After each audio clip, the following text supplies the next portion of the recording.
एवमस्तु कही कपट मुनि, बोला कुटिल बहोरी। मिलब हमार भुलाब निज, कहु ते हम ना खोरी। सियावर राम जय जय राम। ताते मैं तुहि बर जऊ राजा, कही कथा तब परम अकाजा।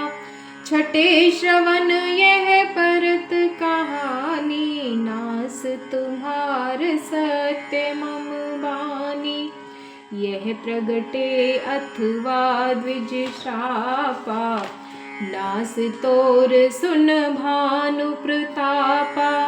आन उपाय निधन तब नाही, जो हरिहर को पही मन माही। सत्यनाथ पद गहिनप भाषा, द्विज गुरु कोप कहु को राखा। राखई गुरु जो कोप विधाता, गुरु विरोध नहीं को जग त्राता। जो निचलब हम कहे तुम्हारे, हो नास नहीं सोच हमारे। एक ही डर डर पत मन मोरा, प्रभु महि देव श्राप अति घोरा। होहि विप्र बस कवन विधि, कहु कृपा कर सोई। तुम तजि दीन दयाल निज, हितु न देखो को। सियावर राम जय जय राम। सुन नृप विविध जतन जग माही, कष्ट साधे पुण्य होहि कि नाही। अहि एक अति सुगम उपाय, तहाँ परंतु एक कठिनाई।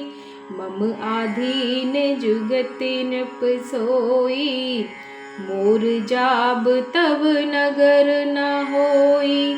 आजु लगे अरु जब ते भयऊ, काहू के गृह ग्राम न गयऊ। जो न जाऊ तब होई अकाजू, बना आई असमंजस आजू। सुन महिष बोले मृदुवानी, नाथ निगम असी नीति बखानी। बड़े स्नेह लगुन उर करही, गिर निज सिर नि सदा तृण धरही।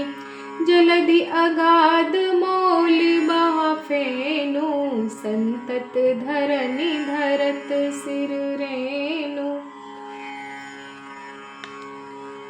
एवमस्तु कहकर वह कुटिल कपटी मुनि फिर बोला, तुम मेरे मिलने तथा अपने राह भूल जाने की बात किसी से कह दोगे तो हमारा दोष नहीं।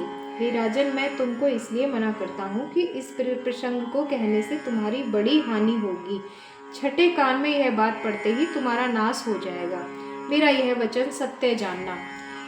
हे प्रताप भानु, सुनो, इस बात के प्रकट करने से अथवा ब्राह्मणों के शाप से तुम्हारा नाश होगा, और किसी उपाय से चाहे ब्रह्मा और शंकर भी मन में क्रोध करे, तुम्हारी मृत्यु नहीं होगी।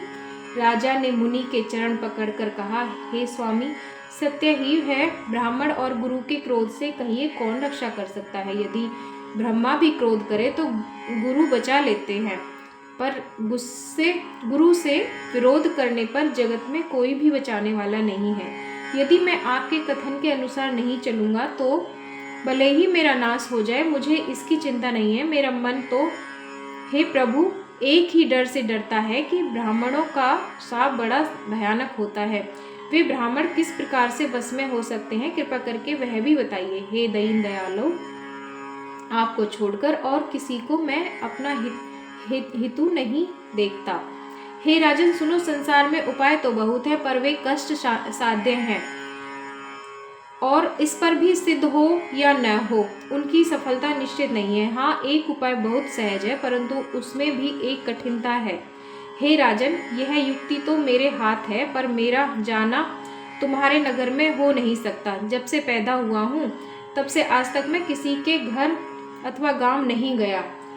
बड़े लोग परंतु यदि नहीं जाता हूँ तो तुम्हारा काम बिगड़ता है। आज यह बड़ा असमंजस आ पड़ा है। यह सुनकर राजा कोमल वाणी से बोला, हे नाथ, वेदों में ऐसी नीति कही है कि बड़े लोग छोटों पर स्नेह करते हैं ही हैं। पर्वत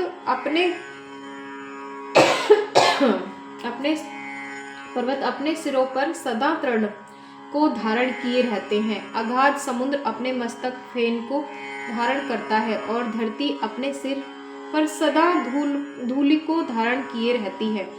ऐसा कहकर राजा ने मुनि के चरण पकड़ लिए और हे स्वामी, कृपा कीजिए, आप संत हैं, दीन दयालु हैं, हे प्रभु, मेरे लिए इतना कष्ट सही है। जय श्री राम।